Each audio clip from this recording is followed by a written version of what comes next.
Afternoon, so it's me. This is the first time again nagagawa ako ng content. Actually, more on short vids lang tayo. Anyway, siguro kasi basta na-inspire lang ako sa isang content creator na Pinoy na mahilig mag-travel. Kasi sabi ko, dapat din one of these days, ganun din ang... Kasi gusto ko talaga mag-travel din. It's just that lahat lang puro plano. So yun, hopefully maging okay na rin siya. So for now, ito lang muna, travel lang muna tayo within Qatar. Pero ngayon kasi ang gagawin ko lang naman ay pupunta sa gym, mag-gym ko. It's been magti 3 months na talaga siya. Pero yun nga, medyo wala rin, may effect konti. Pero yun, tour ko na lang kayo kung anong meron dito. Sige, yun lang muna for now. Bye bye. By the way guys, ito yung daan. Actually kasi from magmula bahay hanggang metro lang ako. Nagbi-metro lang kasi ako dito sa may Mansura Station. So pagdating natin ng Mansura Station, hanggang Mosherib lang tayo. Tapos pagbaba natin ng Mosherib, sasakay tayo ng station papuntang Azizia. So kasi doon yung way natin para makarating sa gym. Kasi yun na. So anyway, mamaya papakita ko na lang din. And I know marami na rin ang nag-feature na to. Hindi lang naman ako. Yung may mga mas sikat pa. At marami talagang nakakaalam na tong area na to. Yun lang. So, nandito na pala tayo sa Mansura Station. At alam nyo ba guys, underground kasi itong metro na to at napakalalim. Dito pa lang parang parang 3 palapag kung sa building pa. Ganun siya kalalim. Makikita nyo, bababa. Yan. So bababa pa tayo dyan. Pagdating pa doon sa dulo, bababa pa tayo kung nasaan, kasi nandun ang metro. So ganyan.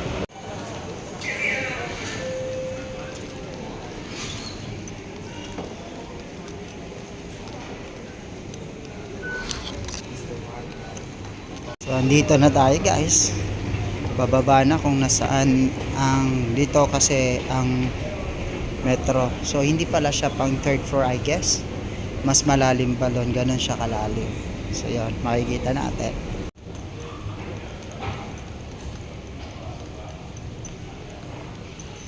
So yan, dito ang metro station.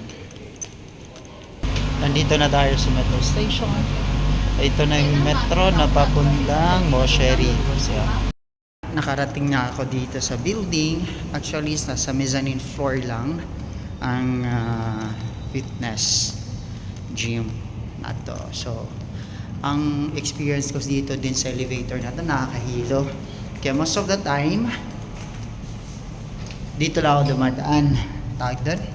Dito lang sa staircase. Sa stairway na lang kasi hindi pa nakakahila. Tsaka madali lang, nasa mezzanine floor na lang. So yun, malapit na ako dito. And video ko na lang mamaya kung ano mga kaganapan. Short clip lang. Kasi medyo hindi pa tayo confident sa pag-vlog. Kaya siguro hindi umuusad ang ating channel. But soon, sige, dito lang muna. Na tayo sa gym just to give you a glimpse kung ano ang laman ng gym. Yan lang naman. So yan yung mga tao. So ngayon kasi parang hindi naman ako napaaga kasi it's almost 6 o'clock in the evening. Siguro yung mga tao hindi pa dumating, baka mamaya pa. Pero most of the time punong-puno ang gym na to. So sige, pulsibo na at kukuha pa ako ng tubig para makapagsimula na rin.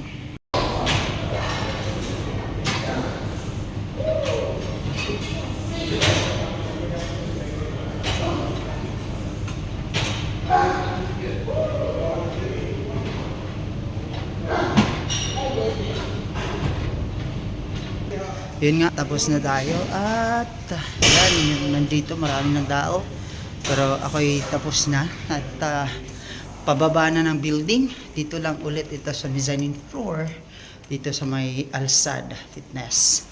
So yun, ayaw kong dumaan sa hindi ako nag-elevator sometimes kasi nakakahilo. So hagdanan tayo ulit. Anyway, hindi naman siya ganun kalayo kasi nasa mezzanine floor lang naman. Tapos ito na, yan, ground floor na tayo. So sige, at oo nga pala, nag-iisip ako kung lalakarin ko ba magmula dito sa Alsan hanggang sa bahay kasi parang malayo-layo din yon. Carbo na,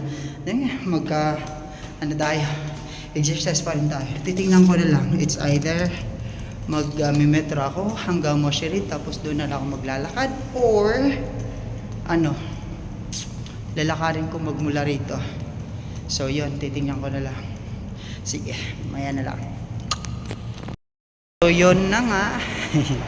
Kasi para akong nahihilo, so I've decided not to, at magme-metro na lang ako ulit pauwi ng bahay kasi parang feeling ko lang para namang mababa yata yung blood pressure ko kasi nahihilo pa rin ako. Pero nilalaban ko na lahat. Pero hindi, konti lang, vertigo yata o something. May healthy naman tayo. So yun, pauwi na ako ng bahay at hanggang dito na lang at sa muli natin pagkikita. Bye!